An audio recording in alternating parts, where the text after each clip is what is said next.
Buddhist कहानियाँ अक्सर जीवन के गहरे और साधारण सिद्धांतों पर आधारित होती हैं, जो कि व्यक्ति को आंतरिक और शांति तथा समझ को बढ़ावा देती हैं। अमीर बनने की चाहत सिर्फ भौतिक धन पाने की नहीं होती, बल्कि आंतरिक समृद्धि और संतोष पाने की होती है। एक बार की बात है, महात्मा बुद्ध के एक शिष्य ने पूछा कि गुरुजी, मैं अमीर बनना चाहता हूँ।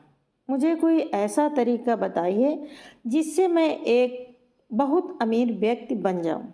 महात्मा बुद्ध मुस्कुराए और बोले कि भाई, अमीर बनने का असली मतलब क्या है?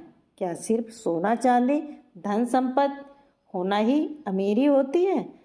शिष्य बोला, नहीं गुरुजी, मुझे तो आंतरिक शांति और संतोष भी चाहिए। तो बुद्ध ने उसे एक कहानी सुनाई। एक समय की बात है, छोटे से गांव में एक साधारण किसान रहता था। उसके पास बहुत ही कम धन संपत्ति थी, लेकिन वह हमेशा खुश बहुत रहता था, संतुष्ट रहता था। एक दिन गांव में बहुत धनी व्यापारी आया। उसने किसान से पूछा कि तुम्हारे पास कितना थोड़ा सा धन है, फिर भी तुम बहुत खुश रहते हो? किसान ने मुस्कुराते हुए कहा कि मेरे पास सबसे बड़ा धन संतोष है। मैं जो भी करता हूँ उससे मैं संतुष्ट रहता हूँ, और मैं दूसरों की मदद भी करता हूँ, उनको खुश देखता हूँ, और यही सब मुझे अमीर बनाते हैं।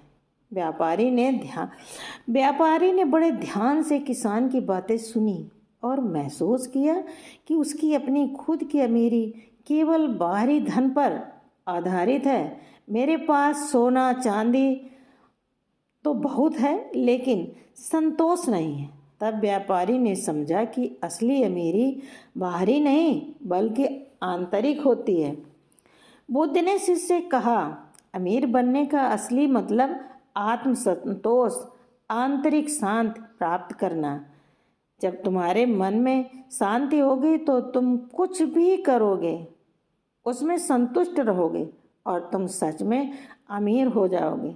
भौतिक धन की लालसा कभी समाप्त नहीं होती, लेकिन आंतरिक संतोष प्राप्त करने से तुम एक सच्चे अमीर बन जाओगे।